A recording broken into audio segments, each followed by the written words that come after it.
एक बार किशोरी जी ठाकुर जी से बोली हम बंसी बजाएंगे। जो बोले आप बंसी मत बजाओ। बोले क्यों? बोले बजेगी नहीं आप। किशोरी जी बोली अच्छा हमसे नहीं बजेगी। ललता विशाखा तुरंत आ गई, ये पहले आ जाए लड़वे लाल जी थे। का कही तुमने? बोले मैं यूं कह रहा हूँ कि हमारी श्यामाजू बंसी ना बजा पाएंगी। अच्छा हमारी लाडली जू जब चले ना तो उनके पामन की नूपुर उनकी ध्वनि पे राग रागनी वारे वारे जामे, और तुम यूं कह रहे हो हमारी लाडली जी बंसी ना बजा पाएंगी।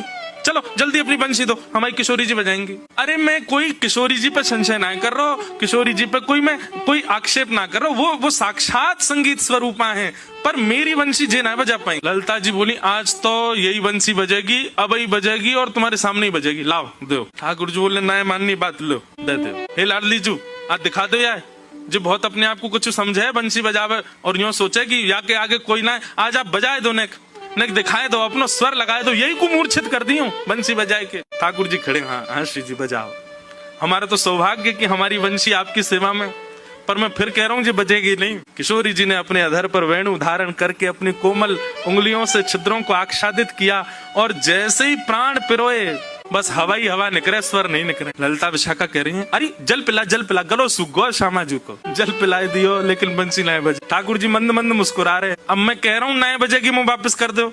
अरे श्यामाजू जी बहुत मायावी है, ये अपनी माया ते कछू कर सके, याने जरूर बंसी बांध दी होगी, याने बंसी को टोना टोटका करके बाकी स्वर सबरे अंतर ध्यान कर दिए, नहीं तो हमारी श्यामाजू कोई स्वर को, कोई संगीत के वाद्य को स्पर्श कर दे, अरे स्पर्श मात्र से बजन लगे, ये बंसी क्यों ना बज रही है। ठाकुर जी बोले पहले बंसी वापस करो फिर बताऊंगा। किशोरी जी ने बंसी वापस करी। ठाकुर जी बोले अच्छा एक बात बताओ, आप बंसी को वादन करते समय मन में कौन को चिंतन कर रही?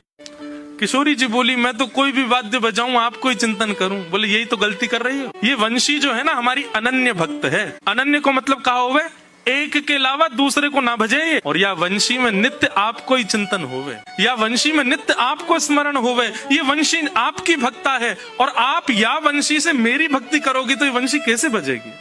हे श्यामाजू आप नेत्र बंद करके अपनो ही चिंतन करो, मतलब अपने ही स्वरूप को ध्यान करो, जब आप अपनो ध्यान करोगी तब ये वंशी बजेगी, क्योंकि या वंशी में तो नित्य आपको ही गायन की हो जाए। किशोरी जी ने अधर पर वंशी रख के जैसे स्वयं को स्मरण किया, अपने रूप नक, अपने रूप नेत्र आदि को स्मरण किया, अपनो ही स्मरण करके जैसे वंशी अधर पर धरी, बिना फूंक के वंशी बजन लगी। किशोरी जी के नेत्र सजल है गए।